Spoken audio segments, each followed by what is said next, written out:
Detalye sa pag-amin ni AJ Raval sa kanyang 5 anak at ang reaksyon ni Kylie Padilla. Makalipas lamang ang ilang mga araw at buwan matapos na makitang mag-post si AJ ng litrato ng mga bata sa kanyang social media, na siya namang pinaniniwalaan ng mga netizens na anak nila ng aktor na si Alger Abrenica. Sa unang pagkakataon nga ay inilabas na niya ang isang matagal na itinagong sikreto sa maraming tao. Una itong nalaman sa amang action star na si Jeric Raval. Ngayon ay nalaman naman na mismo kay AJ. Binasag na nga ng sexy actress ang kanyang katahimikan tungkol sa pinaghihinalaang anak nila ni Alger. At sa wakas, umamin na rin siya at sinabing 3 na ang anak nila ng aktor. Sa katunayan, isiniwalat niyang mayroon na siyang 5 anak. 2 sa naunang relasyon, isang babae na 7 years old na. Ang ikalawa naman ay isang lalaki at naging anghel na gumagabay sa kanya ngayon. Hindi na rin niya pinangalanan kung sino ang naging karelasyon niya sa mga naunang anak. Ang mga anak naman nila ni Alger ay isang babae na siyang panganay nila at ang 2 sumunod ay mga lalaki at isa doon ay junior pa nga ng aktor. Ang naging dahilan ni AJ sa pagsisiwalat ng katotohanan ay para mabigyan ng kalayaan ng mga anak at nang hindi na sila maging tago sa mata ng publiko. Gusto ko na pong matapos and gusto ko nang magkaroon ng freedom yung mga kids. At first, mahirap po syempre. Pero nandyan po yung pamilya ko at nakasuporta sila. Kinaya ko naman. Maaalala naman na ilang beses din ginawa ni AJ ang pagpapakita sa isang bata sa Halloween costume post niya. Ang sumunod naman na pagkakataon para ipakita sa publiko ang mga bata ay nang mag-post ito na papalabas sila sa kwarto kung saan nakita ang isang batang babae at batang lalaki. Ang bunso naman nila ni Alger ay sinasabing months old pa lang dahil kapapanganak lang uli ni AJ ngayong taon. Dahil dito unti-unti ngang gumagawa ng paraan ang aktres para masabi sa publiko na handa na siyang ilantad ang tungkol sa itinago nilang mga anak. Sa ginawang ito ni AJ, gusto ngayon malaman ng mga netizens kung ano ang reaksyon ni Alger dito dahil sinabi lang niya noong 1 buwan na hindi pa siya handang pag-usapan ang tungkol sa pagkakaroon nila ni AJ ng anak at hindi pa siya komportable sa magiging kalalabasan nito matapos mabunyag ang lihim nila. Sinabi rin ng aktor na lahat ay malalantad sa takdang panahon pero hindi pa ito agad-agad. Subalit ang takdang panahon na sinasabi ni Alger ay nangyari na nga noong November 12, 2025. Makailang ulit din ang pag-deny ni AJ sa pagbubuntis niya na sinabing halos taon-taon ay naisusulat ang pagdadalang tao niya. Di nga nagtagal ay nakasanayan na rin niya ang mabalitang nagkaanak na. Ngunit idiniin na kung mangyayari sa kanya ang mabuntis, siya ang magiging pinakamasayang tao sa buong mundo kahit marami man ang magalit sa kanya. Hindi na lang din siya nag-focus sa mga naisusulat sa kanya dahil ibinaling niya ang atensyon sa pag-aaral para makatapos sa pamamagitan ng Alternative Learning System noong July 2023. Gayunpaman, maliban sa pamilya at malalapit na tao sa puso ni AJ, mayroon pang isang tao ang nakakaalam tungkol sa pagkakaroon nila ng anak ni Alger. Ang taong ito ay walang iba, kundi ang ex-wife ni Alger na si Kylie Padilla. Nag-post nga ang aktres ng mensahe sa kanyang social media na nagpapahayag ng pagsuporta sa ginawang katapangan ni AJ para maipakilala ang mga anak sa publiko.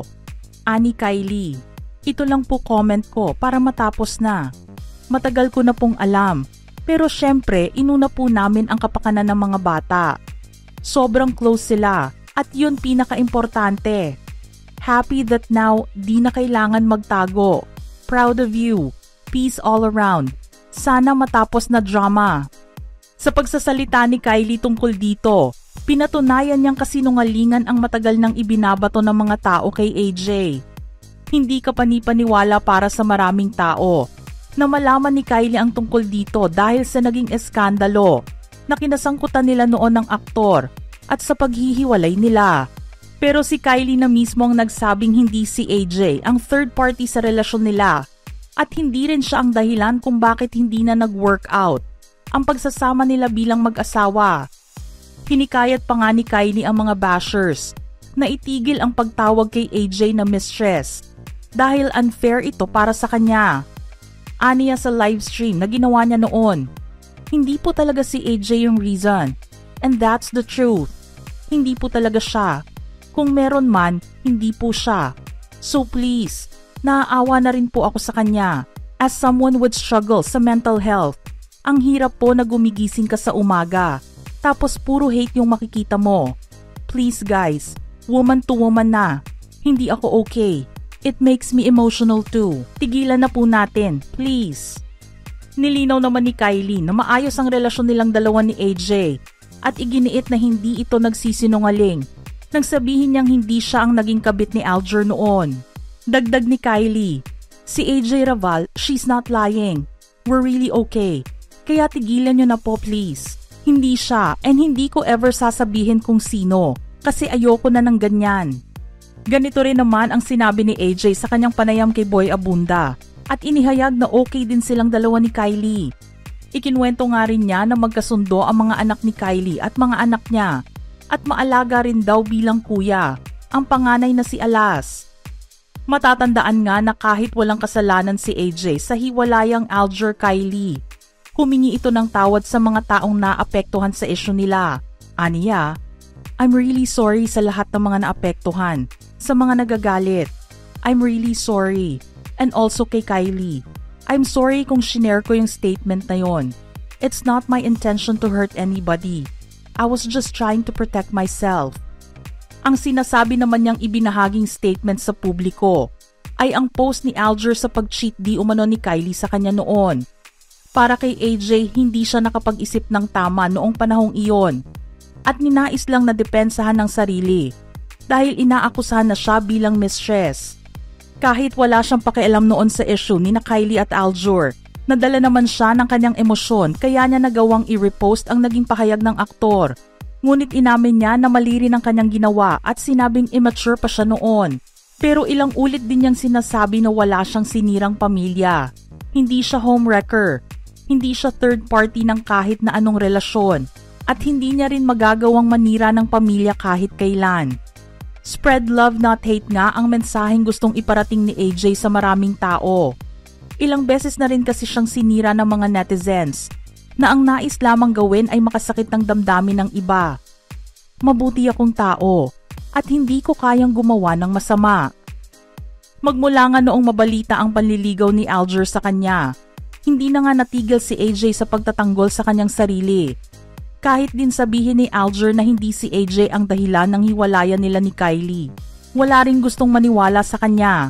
Kaya naman matagal din nilang itinago sa publiko ang relasyon nila matapos ang iskandalong kinasangkutan. Inamin na lang nila ito 2 taon na ang nakakalipas sa mismong araw ng mga puso.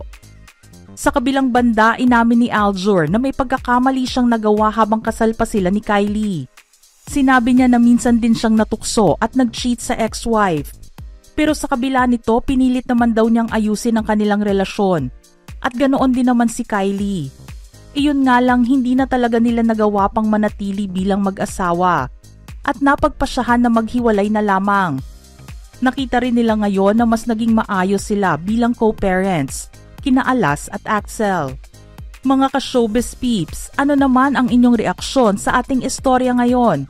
Share your thoughts in the comment section below.